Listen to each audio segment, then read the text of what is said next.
Break के बाद स्वागत है एक बार फिर से आप सभी का सी न्यूज भारत में। ग्रेटर नोएडा के दादरी स्थित एस्कॉर्ट कॉलोनी निवासी सीनियर सिटीजन राजपाल ने पुलिस पर गंभीर आरोप लगाए हैं। उनका कहना है कि पुलिस ने उनके घर में कथित रूप से अवैध रूप से प्रवेश कर उनके बेटे को पकड़कर थाने ले जाकर प्रताड़ित किया और घर में खड़ी गाड़ी को भी थाने ले जाकर जब्त कर लिया। पीड़ित पक्ष के अनुसार मामला एक 4 व्हीलर गाड़ी की खरीद फरोख्त से जुड़ा है। उन्होंने बताया कि उन्होंने उक्त गाड़ी 2,80,000 रुपए में खरीदी थी, जिसमें से 2,60,000 रुपए का भुगतान कर दिया गया था। शेष 20,000 रुपए गाड़ी पर चालान और नाम ट्रांसफर न होने के कारण रोके गए थे, जिसे ट्रांसफर होने के बाद देने की बात कही गई थी। पीड़ित का आरोप है कि पुलिस ने मामले में कार्यवाही करते हुए उनके बेटे को कई घंटों तक थाने में बैठाए रखा और बाद में कथित रूप से ब्लैंक पेज पर उनसे और उनके पिता से हस्ताक्षर करवा लिए। सीनियर सिटीजन राजपाल ने इस कार्यवाही को पुलिस की तानाशाही बताते हुए इसे अनुचित और अवैध बताया है। तो पक्षों के बीच लेन देन के इस मामले में पुलिस कार्यवाही को लेकर सवाल उठने लगे हैं। थाना दादरी पुलिस पर इस कार्यवाही को लेकर विवाद की स्थिति बनी है और अब देखना होगा कि मामले में उच्च अधिकारी इस प्रकरण की जांच कर पुलिस कर्मियों पर क्या कार्यवाही करते हैं। मेरा नाम राजपाल सिंह है, एस्कॉर्ट कॉलोनी दादरी में रहता हूँ। जी, मामला क्या है? मामला ये है कि 4-5 आए सिविल ड्रेस में, वो आकर के बोले कि जी हम पुलिस वाले हैं, योगेश कहाँ है तुम्हारा लड़का? मैंने कहा अपने घर होएगा, बुलाओ। मैंने एक बच्चा भेजा बुलाने के लिए। इतने वहां मैंने कुर्सी डलवाई, बैठाए, पानी पिलाया। वो जो वहां से उठ करके जो है सारे चले गए। मुझे पता नहीं फिर कहाँ उन्होंने पकड़ा, कैसे नहीं पकड़ा। वो जो है मेरा बेटा उन्होंने उठा लिया। उठाने के बाद में जो है मैंने बाहर गेट पे जाकर देखा, मेरे यहाँ सारे सीसीटीवी कैमरे लगे हुए हैं। मैंने गेट पे जाकर देखा तो वहां जो उनके जो है बहुत आदमी थे, कई टीम थी। फिर मैं एस्कॉर्ट कॉलोनी में टी पॉइंट पे गया तो वहां भी एक टीम वहां भी थी। फिर ये टीम है ये भी वहीं पहुंच गई। फिर वहां से लड़के को ला करके और यहाँ से जो है गाड़ी की चाबी लेके और गाड़ी निकाल करके वो खुद यहाँ 3 कैमरे हैं, 3 कैमरे इनके सामने से गाड़ी लेके चले गए हैं।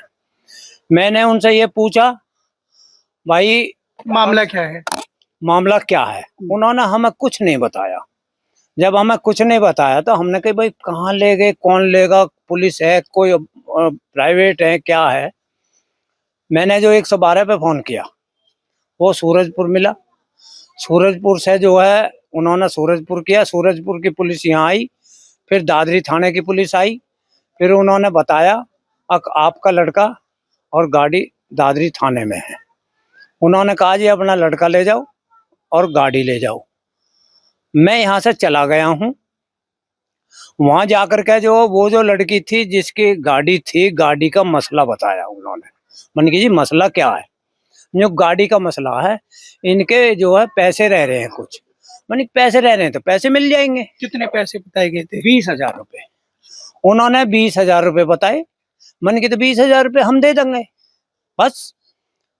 वो 17 तारीख का 18 तक का उन्होंने न्यू कह दी मेरी तरफ से 18 तारीख को दे देना।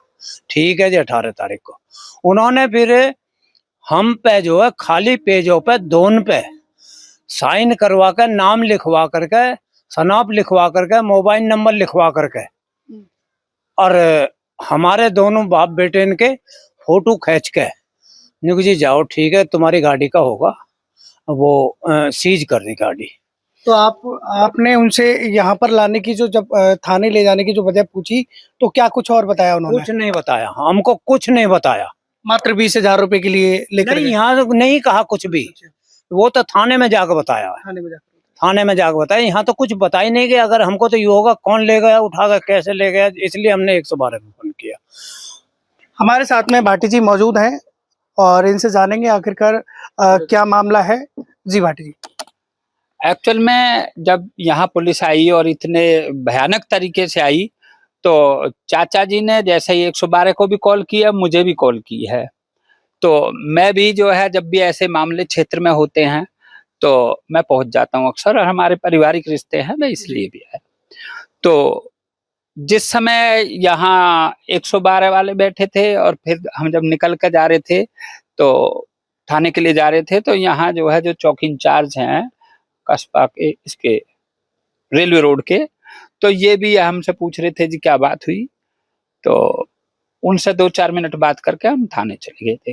थाने में हम जब गए तो वहां पीड़िता थी ही नहीं, मतलब जिसके शिकायत पे कहो या जिसके लिए पुलिस काम कर रही थी, जो गाड़ी का जिनकी जो मैडम है कोई नोएडा उनका कोई काम है और उनका एड्रेस है सीलमपुर का इसमें लिखा हुआ, मैं इसके आधार पे बोल रहा हूँ जो चालान हमारे हाथ में, ठीक है। वो कहाँ रहती है मुझे ऐसा प्रैक्टिकली नहीं पता, जी जी। ठीक है। तो वो काफी देर बाद आई, जब वो काफी देर बाद आई तो यही बात आई कि 20-21 हजार रुपए का इश्यू है, जो हमने एक झटके में ही मान लिया, मतलब हमने उसमें कोई आनाकानी नहीं की। जो उसने वो बड़ी छोटी सी लड़की थी हमारे हिसाब से, हमारी उम्र के हिसाब से, हमने कहा बिटिया जो आप कह रहे हो वही ठीक है, ठीक है। अब यहाँ सबसे बड़ा इश्यू ये है कि किसी के गाड़ी के 20 या 21 हजार रुपए दिलाने के लिए 5-5 लोग घर के अंदर आते हैं, बाहर घेरते हैं, मतलब दर्जनों से भी अधिक जो है पुलिसकर्मी आते हैं, वो भी सिविल ड्रेस में, अपने आप को एसओजी बताते हैं, गाड़ी को घर से ले जाते हैं, बाद में इसके पास लगा देना, बाद में पता लगता है कि वो एक चालान काट दे रहे हैं, ये गाड़ी घर से गई है, इसकी सीसीटीवी फुटेज है, उनके यहाँ आने के भी सारे सीसीटीवी फुटेज है। तो ये बड़ा अजीब लग रहा है। जब हम वहाँ थे तो उन्होंने एक जिद लगाई कि भाई आप जो ट्वीट पे डाला है मैसेज उसे डिलीट कर दो। भाई क्यों कर दें? यदि आप सही हो तो आप ट्वीट से डर क्यों रहे हो?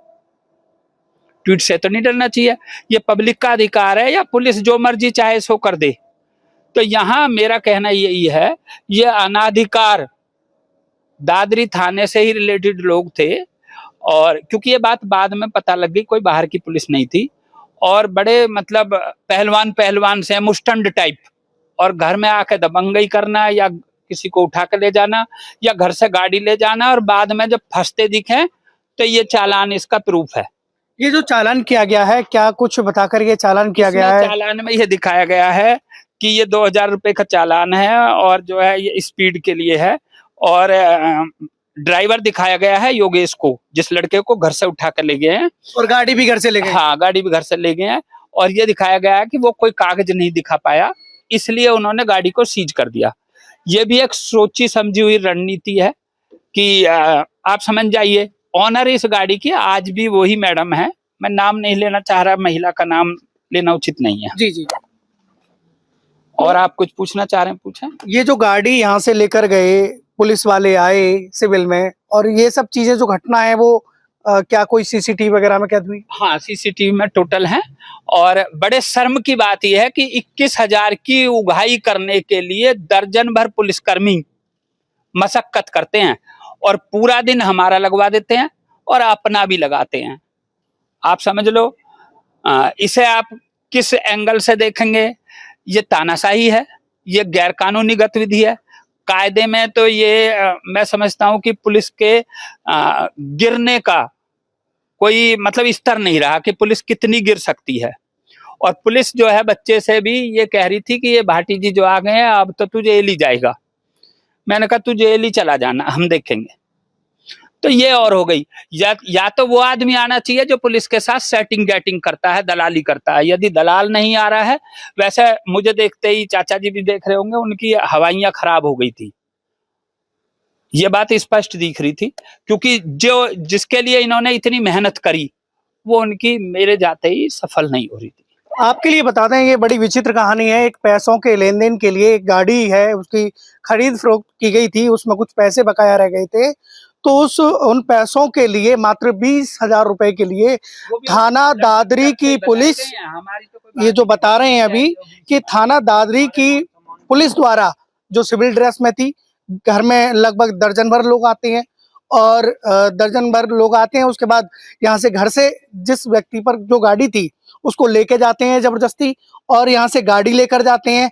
जब मामला बिगड़ता हुआ थाने में दिखाई देता है तो पुलिस अपना बचाव करने के लिए, जिस गाड़ी को वो पुलिस लेकर गई थी, स्वयं घर से लेकर गई थी, उस गाड़ी के लिए यातायात का उल्लंघन की कार्रवाई का दिखावा करके कार्रवाई करके मामले को टालमटोल करती है। देखिए बड़ी खबर। गौतम बुद्ध नगर से सीनू संवाददाता राजा मौर्य की रिपोर्ट। मामला पुलिस कार्यवाही और नागरिक अधिकारों के बीच टकराव का बनता दिख रहा है, जिससे अब उच्च स्तरीय जांच की आवश्यकता उठ रही है ताकि सच्चाई सामने आ सके। खास रिपोर्ट में फिलहाल के लिए इतना ही। बने रहिए सी न्यूज़ भारत के साथ। हर खबर आपके साथ, आपके हाथ।